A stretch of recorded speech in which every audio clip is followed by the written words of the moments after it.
Olá, amigos da TV Justiça. É hora de conferir os destaques da semana entre os julgamentos do plenário do Supremo Tribunal Federal. É o Plenárias que está começando agora.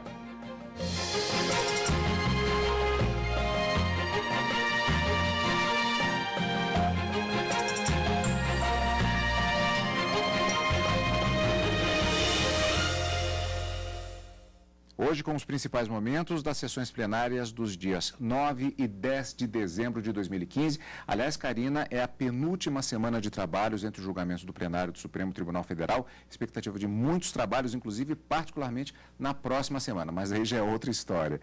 Para esta semana, você concorda que poderíamos dizer que nós tivemos uma semana dedicada a precatórios? Talvez essa tenha sido a palavra mais citada no plenário do Supremo Tribunal Federal na quarta e na quinta-feira. Na quarta-feira, os ministros se debruçaram sobre 5 embargos de declaração referentes a 2 ações diretas de inconstitucionalidade que já haviam sido julgadas aqui no plenário do Supremo Tribunal Federal e que ficou declarada a inconstitucionalidade do regime especial de pagamento de precatórios à luz do que determinado, parcialmente pelo menos, pela emenda constitucional número 62 de 2009. 2 julgamentos, 3 desses embargos já foram resolvidos, não foram aceitos pelo plenário, 2 embargos de declaração do Conselho Federal da OAB e 1 da Confederação Nacional dos Servidores Públicos foram rejeitados. E 2 dos embargos de declaração apresentados pelo Congresso Nacional acabaram sendo convertidos em diligência para possibilitar que todos os interessados possam se manifestar em razão do caráter infringente desses embargos de declaração, que a gente vai explicar um pouquinho como é que funciona isso. E na quinta-feira, o julgamento de um recurso extraordinário com repercussão geral reconhecida e cuja decisão pode alcançar mais de 6 mil processos que estão sobrestados aguardando esse julgamento, foi também citado a expressão precatório, mas não havia qualquer referência com pagamento de precatórios, embora houvesse uma ligação com o que decidido nas ações diretas de inconstitucionalidade sobre a emenda 62 para a aplicação de um mesmo entendimento nesse recurso extraordinário que questionava justamente a condenação, a forma de correção monetária e a aplicação, qual seria o índice dos juros aplicados às condenações da Fazenda Pública. Não necessariamente, não era o caso de precatório, mas queria o INSS que fosse dado a mesma interpretação que foi dada acerca de pagamento de precatórios nas 2 ADIs, a esses recursos extraordinários, à luz do que diz uma legislação de 97, a Lei 9494 de 97, que determinava a aplicação tanto para a correção monetária quanto para os juros, o índice da TR, que é o índice da caderneta de poupança. Então, havia um questionamento nesse sentido que remetia ao julgamento das 2 ADIs sobre precatórios. Mas o ministro Luiz Fux, eu me lembro, durante o julgamento da quarta-feira e da quinta, que ele disse: trata-se de um recurso extraordinário que nada tem a ver com precatórios, embora o argumento tenha um link com a decisão que foi proferida nas ADIs dos precatórios. Então, com certeza, essa palavrinha, essa expressão foi a mais citada no plenário do Supremo Tribunal Federal, tanto na quarta como na quinta-feira. Mas esses não foram só os únicos julgamentos da semana. Na quarta-feira ainda, os ministros confirmaram a recepção do artigo 12 da Lei da Assistência Gratuita, que é uma lei de 1950 e que acabou sendo declarada como recepcionada, na verdade, um artigo específico pelo Supremo Tribunal Federal, confirmada a constitucionalidade, portanto, dessa possibilidade de isenção de pagamento de custas e honorários, desde que a parte, o beneficiário dessa assistência gratuita, comprove que não há recursos suficientes para arcar com as custas e honorários de um processo, sem prejuízo do próprio sustento ou do sustento da sua família. O que ficou decidido na quarta-feira é que, se durante o processo o juiz ou a parte contrária verificar que houve uma modificação na condição financeira desse beneficiário, essa situação de isenção poderia ser modificada e, com isso, acabou se confirmando essa recepção do artigo 12 da Lei 1060 de 1950, que trata justamente dessa gratuidade como forma de acesso ao Poder Judiciário. Bom, esse é o panorama geral da semana. Vamos agora fatiar detalhadamente por meio, inclusive, das reportagens da TV Justiça, começando com a sessão plenária desta quarta, exatamente com os 5 embargos de declaração sobre precatórios que foram tema de debate e julgamento pelos ministros no plenário do Supremo Tribunal Federal. Dos 5 embargos de declaração, 2 foram apresentados pelo Congresso Nacional contra a decisão do STF, proferida nas ações diretas de inconstitucionalidade 4425 e 4357. O Congresso questiona acórdão do Supremo, que entendeu ser inconstitucional, por exemplo, o uso do índice da caderneta de poupança como parâmetro para definir a correção monetária dos precatórios, e que impediu a compensação de débitos dos precatórios para a utilização exclusiva da Fazenda Pública. Sustenta ainda que o acórdão extrapolou os limites do pedido formulado nas ADIs e que o regime de pagamentos de precatórios, instituído pela Emenda Constitucional 62 de 2009, está de acordo com o princípio da segurança jurídica e proporcionalidade previstos na Constituição. Com isso, pede a nulidade parcial do acórdão. Muitas vezes eram ultrapassados na ordem sequencial de pagamentos, não obstante estivessem numa posição de primazia temporal. Portanto, credores que assim se qualificavam em razão de decisões judiciais anteriormente proferidas. Com o passar do tempo, nós começamos a nos defrontar com problemas muito graves e o instrumento do precatório passou, no fundo, a ser brandido pelo poder público contra o cidadão credor. E isso daí gerou problemas muito graves. Nós estamos desfazendo um sistema e temos que colocar alguma coisa no lugar. Ministro Teori, ministro Gilmar, todo mundo disse que não. O ministro Toffoli pediu vista e votou que não. Portanto, nós decidimos que não íamos colocar nada alternativo no lugar como eu propunha. E, portanto, modulamos de maneira diferente. Depois, de repente, nós vamos desdeclarar, quer dizer, qualquer mudança, no caso do Instituto Chico Mendes, no dia seguinte, porque o advogado-geral da União trouxe uma informação de fato relevante, eu acho que pode reajustar. Agora, 2 anos e meio depois do julgamento, nós vamos desdeclarar uma inconstitucionalidade que declaramos e dizer que está valendo, eu não consigo entender. Quer dizer, é muito melhor nós esperarmos. Todo mundo falou que tem uma proposta do senador Serra no Senado. Quer dizer, é menos ruim esperar uma solução legislativa do que o Supremo, 2 anos e meio depois, desdeclarar o que declarou inconstitucional. Não existe precedente disso, nem no Supremo, nem em nenhum tribunal do mundo. Declarou inconstitucional, está declarado inconstitucional. Portanto, nós agora vamos desdeclarar inconstitucional embargo de declaração, depois da modulação. Por maioria, os ministros decidiram converter o julgamento em diligência para ouvir todos os interessados na causa, inclusive os amigos da Corte.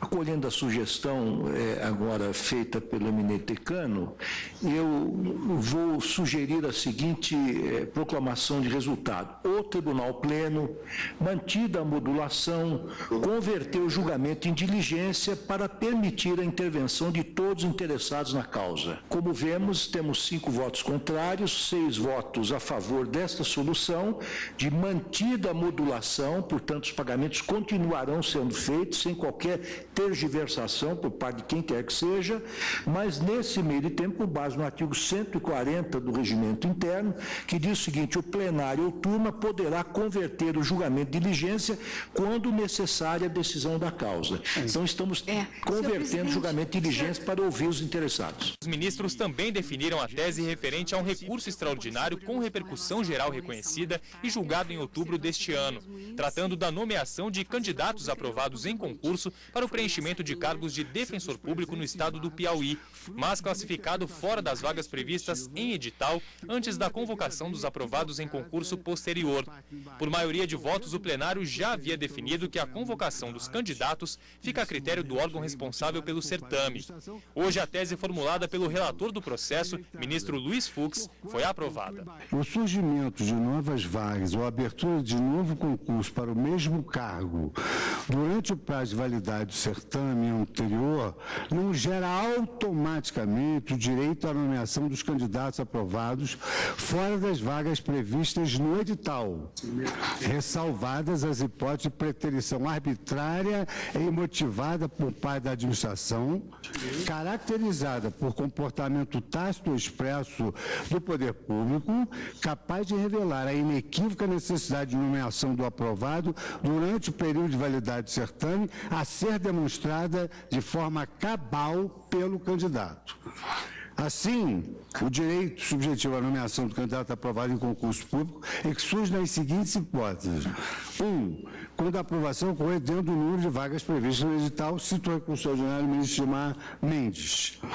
2. Quando houver preterição na nomeação por inobservância da ordem de classificação ex-vida súmula 15. E 3, quando surgirem novas vagas ou for aberto um novo concurso durante a validade do certame anterior e ocorrer a preterição de candidato de forma arbitrária e motivada por parte da administração nos termos acima. Karina, voltando àqueles embargos declaratórios que foram convertidos em diligência, 6-5, como vimos ali. É um placar apertado, né? É um placar bastante apertado, porque 5 ministros, incluindo o ministro Luiz Fux, relator desses embargos de declaração, entendiam que deveriam ser dado parcial provimento a esses embargos de declaração apenas para esclarecer que o pagamento dos precatórios deveriam ser mantidos conforme a decisão proferida pelo Supremo ainda esse ano sobre a modulação dos efeitos daquela declaração de inconstitucionalidade parcial da emenda 62 de 2009. Mas a maioria que se formou acabou seguindo a orientação do decano no sentido de converter o julgamento em diligência apenas daqueles embargos apresentados pelo Congresso Nacional. No início eu disse, eram 5 embargos de declaração, 3 foram rejeitados e os 2 do Congresso Nacional, por maioria apertada, acabou sendo convertido em diligência. Por quê? O Congresso Nacional trazia argumentos que, uma vez aceitos pelo plenário, poderiam modificar a decisão já proferida há cerca de 2 anos e meio pelo Supremo sobre a inconstitucionalidade. E havendo essa possibilidade de alteração do entendimento, haveria necessidade, portanto, de se abrir o direito e se garantir o direito do contraditório. Então, com base no regimento interno, no artigo 140, como leu o ministro Ricardo Lewandowski durante a sessão, converteu-se em diligência para que todos os interessados pudessem se manifestar sobre possível mudança nessa orientação ou nessa decisão do Supremo para se garantir o direito fundamental do contraditório e da ampla defesa. Julgamento, portanto, não concluído, apenas em relação a esses embargos de declaração apresentados pelo Congresso Nacional. Os outros 3, 2 do Conselho Federal da OAB e 1 da Confederação Nacional dos Servidores Públicos, acabaram sendo rejeitados por votação unânime. Mas em relação a esse, decisão apertada, vamos aguardar o resultado final, quando esses 2 embargos de declaração podem retornar ao plenário para a conclusão do julgamento. Ainda com relação à sessão plenária da quarta-feira, tivemos aqueles recursos extraordinários que tratavam da questão da assistência gratuita. Karina, uma peculiaridade é o fato de que são ações que datam da época do ministro Moreira Alves, são, portanto, recursos extraordinários com uma certa data, são um pouco antigos esse processo. É um pouco antigo. Nesse caso, a história começou numa ação em que alguns particulares e a Caixa Econômica Federal litigavam e que a ordem e o questionamento aqui na decisão do ministro Moreira Alves era justamente no sentido de se repartir os ônus da sucumbência e das custas processuais. E os particulares recorreram ao Supremo, entendendo que, na verdade, como eles eram beneficiários da assistência gratuita, eles estariam isentos de pagar qualquer tipo de custas e honorários, de acordo com o que determina a Lei 1060 de 1950. Mas os ministros, na sessão plenária da quarta-feira ainda, entenderam, e aí o ministro Edson Fachin, que é o sucessor do ministro Joaquim Barbosa, que acabou apresentando o voto vista, entendeu que o benefício ele é mantido enquanto a condição financeira do beneficiário da assistência gratuita, ela é uma situação de hipossuficiência, ou seja, ele não consegue pagar esses honorários ou essas custas, suportar o ônus da sucumbência sem prejuízo do próprio sustento ou do sustento da sua própria família. Se essa situação, durante o processo, for revertida e conseguir demonstrar essa modificação da condição financeira, haverá, sim, a possibilidade de condenação nessas custas. E era o que exatamente aconteceu no caso. Houve essa repartição do ônus da sucumbência e esse questionamento. Mas os ministros acabaram confirmando o artigo 12 da Constituição, dizendo: a regra é da hipossuficiência, mas se a condição modificar, pode haver a revogação ou o pagamento dessa sucumbência. Bom, sessão plenária da quarta-feira, portanto, no plenário do Supremo Tribunal Federal. Daqui a pouquinho, depois do intervalo, vamos conferir como foi a sessão plenária desta quinta-feira, aqui no Plenárias.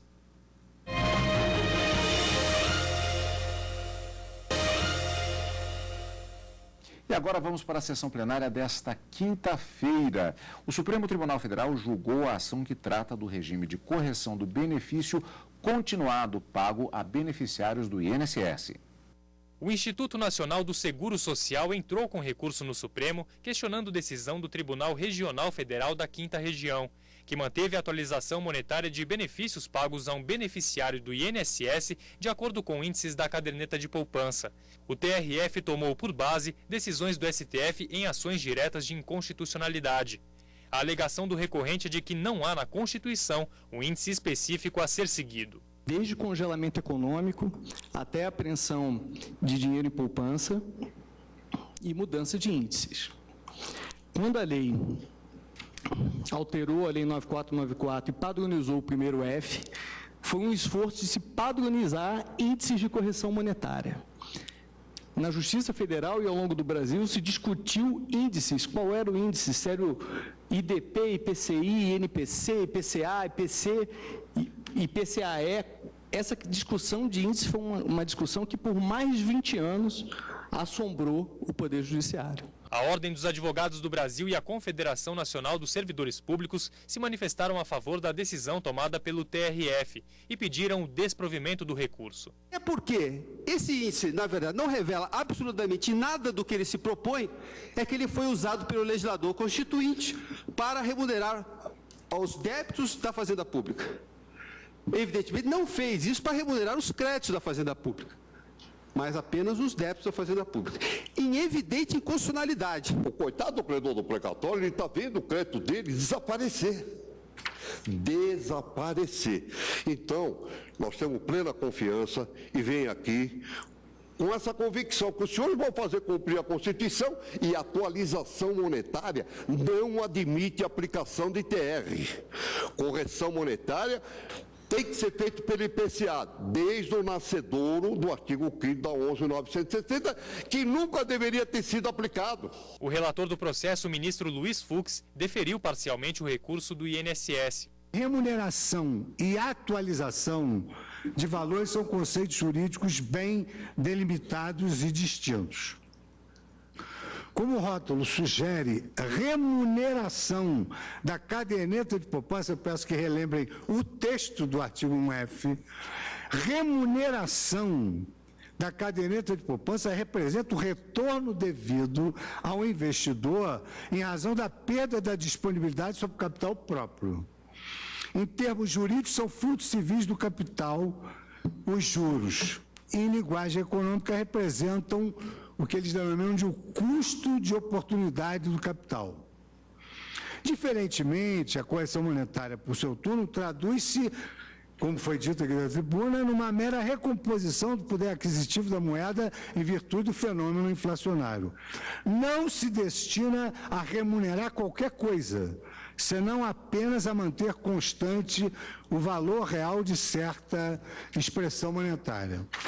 É possível, pois, que a remuneração do capital seja, em alguma medida, pré-definida. Isso ocorre com todo investimento em renda fixa, por exemplo. Assim também o é com relação aos juros moratórios, cuja disciplina supletiva do Código Civil estabelece que quando os juros moratórios não forem convencionados ou forem sem taxa estipulada ou quando provierem de determinação da lei, serão fixados segundo a taxa que estiver em vigor para a mora do pagamento de impostos devidos à Fazenda Nacional. Artigo 406. Já a correção monetária não é jamais pré-fixada, uma vez que a inflação é insuscetível de captação a priorística.